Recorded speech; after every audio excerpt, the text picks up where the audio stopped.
Welcome back to the channel life pill, जहां पर pill के फॉर्म में आप लोगों को मोटिवेशन, एनिमे, लाइफ और इंजीनियरिंग से रिलेटेड कई सारे वीडियो मिलने वाले हैं। साथ में फनी वीडियोस तक मिलेंगे। It is just for fun. So life is always seems to be fun but it's not funnier. So सबसे पहले मैं लेकर के आया हूं आपके लिए एक वेलोसिटी एनालिसिस का वीडियो। वेलोसिटी एनालिसिस दो टॉपिक इसके अंडर में आते हैं, एक velocity analysis as well as acceleration analysis. तो अगर मैं बात करूंगा वेलोसिटी एनालिसिस की, ये पिल नंबर 1 है। Why I am calling this pill number 1?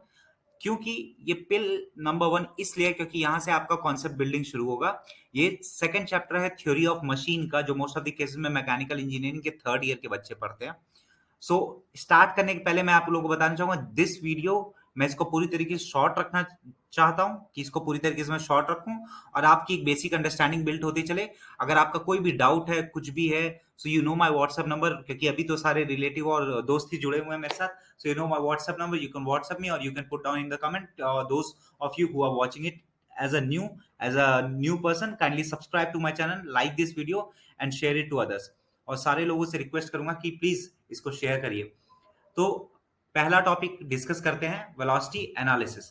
तो देखिए, जो जनरलाइज्ड मोशन होती है, जनरलाइज्ड मोशन की अगर मैं बात करूंगा तो जनरलाइज्ड मोशन में आपकी कुछ चीजें बहुत ही ज्यादा तरीके से क्लियर रहेंगी। कि मैं किसकी बात करूंगा थ्योरी ऑफ मशीन में? थ्योरी ऑफ मशीन में जो बेसिक कंपोनेंट रहेगा वो रहेगा मैकेनिज्म। और ये मैकेनिज्म कौन सा रहेगा? मैकेनिज्म आपका जनरल में रहेगा 4 बार लिंकेज मैकेनिज्म। और ये 4 बार लिंकेज मैकेनिज्म की अगर मैं बात करूं तो उस केसेस में हम लोग स्टडी करते हैं कि वेलोसिटी और एनालिसिस डिफरेंट लिंक्स की कैसी और किस तरीके से होगी। इसीलिए ये वेलोसिटी एनालिसिस पार्ट जरूरी है as a engineer, as a mechanical engineer. ठीक है। तो जो मोशन होगी वो मोशन को 3 तरीके से क्लासिफाई किया जा सकता है। पहला है rotational motion, second is translational motion, third is general motion. ये तीनों की अगर आपको बेसिक अंडरस्टैंडिंग हो जाती है तो आपके लिए ये जो चैप्टर है velocity analysis as well as acceleration analysis, ये काफी सिंप्लीफाइड होने वाला है। ठीक है। तो पहले आज के लेक्चर में केवल यही समझेंगे कि what is rotational motion, what is translational motion and what is general motion. ठीक है। तो पहले ये जनरल मोशन जो आपको नया नया दिख रहा है, ये मैं बता दूं कि general motion is nothing but combination of these two, combination of rotational as well as translational. ठीक है। तो जनरल मोशन क्या है? कॉम्बिनेशन ऑफ रोटेशन और ट्रांसलेशन। ठीक है। तो सबसे पहले हम लोग बात करने वाले किसकी? बात करने वाले हम लोग रोटेशनल मोशन की। तो रोटेशनल मोशन की अगर मैं बात करूंगा तो लेट अस सपोज कि यहां पर मैंने एक रस्सी बांध रखी है, डॉटेड लाइन जो है ये एक रस्सी है। ठीक है। मैंने यहां पर एक पत्थर अटैच कर रखा है और मैं बीच में खड़ा होकर के इसको घुमा रहा हूं। तो जो पत्थर पर जो वेलोसिटी लगेगी वो कौन सी वेलोसिटी रहेगी? वो रहती है टेंजेंशियल वेलोसिटी। टेंजेंशियल क्यों? क्योंकि वो इस सर्कल के टेंजेंट पर लग रही है, टेंजेंट पर लग रही है, तो इसको कहते हैं हम लोग टेंजेंशियल वेलोसिटी।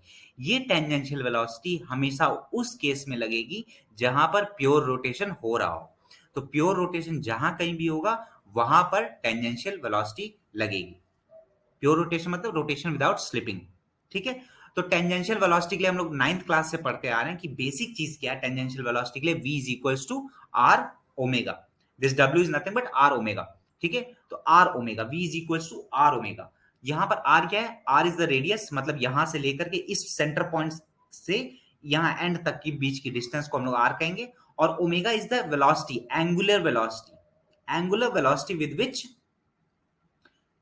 जो स्टोन आपने बांधा है वो घूम रहा है, जिस वेलोसिटी के साथ वो घूम रहा है। ओमेगा क्या होता है? ओमेगा होता है आप लोगों का angular velocity which is nothing but change in the angular position, change in the angular position. Okay. तो रोटेशनल मोशन की अगर मैं बात करूंगा तो वहां पर टेंजेंशियल वेलोसिटी का कॉन्सेप्ट जरूर आता है। तो टेंजेंशियल वेलोसिटी का, क्योंकि हम लोग 9th क्लास से हम लोग को पता है कि बेसिक चीज है क्या? v is equal to r omega. ठीक है। तो आइए अब हम लोग बात करते हैं। देखिए, रोटेशनल मोशन के लिए अगर बात करेंगे तो ये मैंने देखिए यहां पर 4 बार लिंक मैकेनिज्म है। ये कौन सा आपका? ये आपका कौन सा है?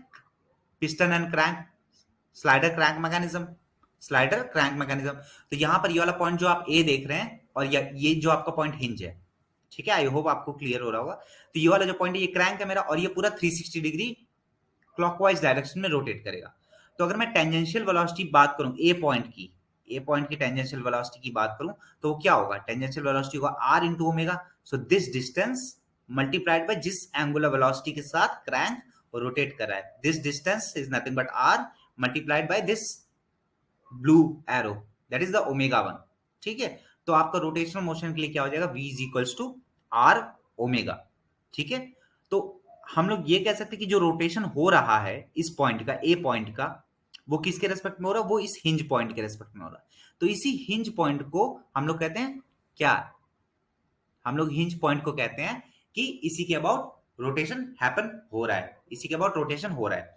ठीक है, नेक्स्ट देखिए, बात करते हैं रोटेशनल मोशन में ही कंटिन्यू करता हूं, ताकि ये वाला अगर आपको क्लियर हो जाएगा तो काफी चीजें इसके साथ क्लियर हो जाएंगी आपको। तो देखिए मेरे पास, अब मैं एक सिंगल बार की बात कर रहा हूँ। ये मेरे पास एक सिंगल बार है जिसपे मैंने डिफरेंट डिफरेंट पॉइंट्स ले रखे हैं, A B as well as C, और ये मैंने इसको हिंज के थ्रू यहाँ पर कनेक्ट कर रखा हूँ। ठीक है, और अगर मैं इसको ओमेगा एंगुलर वेलोसिटी के साथ मैं इसको एंटी क्लॉकवाइज वे में रोटेट कर रहा हूँ, एंटी क्लॉकवाइज वे में रोटेट कर रहा हूँ। तो यहाँ पर जो तीन मैंने पॉइंट्स लिए हैं, A B as well as C, तो ए की जो डिस्टेंस है हिंज से वो कितनी है? R A. बी की जो डिस्टेंस है वो कितनी है? R B. और सी की जो डिस्टेंस है हिंज पॉइंट से वो है आर सी। तो यहां पर मैं देख सकता हूं कि ये तीनों पॉइंट अगर यहां पर भी जाएगा तो ए बी यहां पर आएगा और सी यहां पर आएगा, कुछ चेंजेस नहीं होंगे। मतलब क्या, पोजीशन जो रहेगी ए बी सी की, वो पोजीशन में चेंजेस नहीं आएंगे, बल्कि ओरिएंटेशन में चेंजेस आएंगे।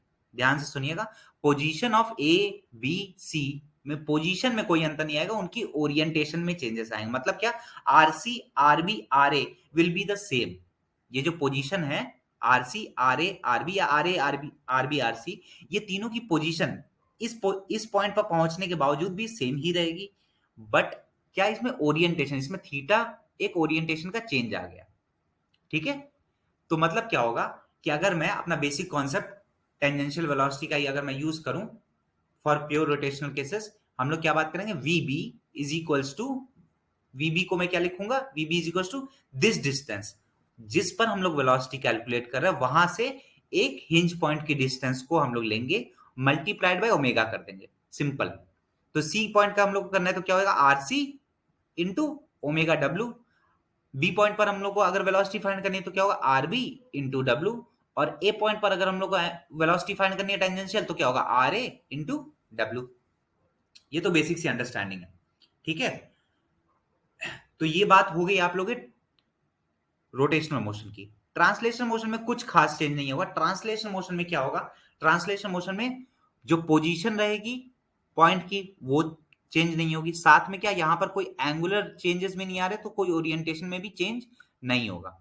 तो जो वीए की वेलोसिटी रहेगी वही वीबी की वेलोसिटी रहेगी। तो इसलिए translational motion is the most simplest motion. ठीक है, अब मेन मोशन की बात करते हैं जो कि आप लोग को स्टडी करना है, जो कि आपका जनरल मोशन।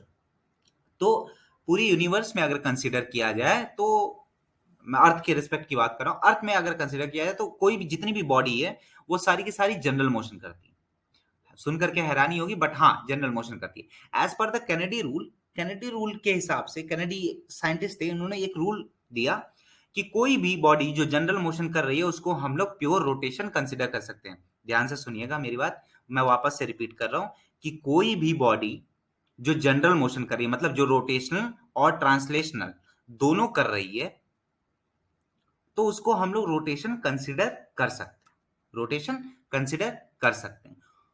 तो यही रोटेशन जो हम लोग कंसिडर करेंगे, उसको कंसिडर करने के लिए हम लोग एक कॉन्सेप्ट का यूज करते हैं, आई सेंटर का कॉन्सेप्ट। आई सेंटर का कॉन्सेप्ट, जिसको हम लोग कहते हैं इंस्टेंटेनियस सेंटर का कॉन्सेप्ट, इंस्टेंटेनियस सेंटर का कॉन्सेप्ट। ठीक है, अब देखिए इसका एक एग्जांपल कंसिडर करिए। आई हैव अ लिंक, ये मेरे पास एक लिंक है, सॉलिड बार, सॉलिड जो आपको दिख रहा है, ये मेरी एक वेलोसिटी दे रखी है। This arrow is showing me a velocity. इस पॉइंट पर वीए, इस पॉइंट पर VB, let us suppose this is VA, this is VB. तो आई सेंटर क्या कहता है कि बॉडी, ये जो बॉडी है मेरे पास, ये जो सॉलिड बार है मेरे पास, ये सॉलिड बार हमारा जनरल मोशन कर रहा है। मतलब क्या कि ये रोटेट भी हो रहा है और साथ में ट्रांसलेट भी कर रहा है, रोटेट भी हो रहा है और साथ में ट्रांसलेट भी कर रहा है। तो मैं इसको प्योर रोटेशन की तरह कंसिडर करूं। तो प्योर रोटेशन के लिए, जैसा कि हम लोग ने पहले क्या देखा था, अगर आप यहां देखेंगे तो यहां पर क्या है, प्योर रोटेशन के केस में हम लोग को एक हिंज पॉइंट चाहिए रहता है जिस पॉइंट के अबाउट पर रोटेशन परफॉर्म हो रही हो।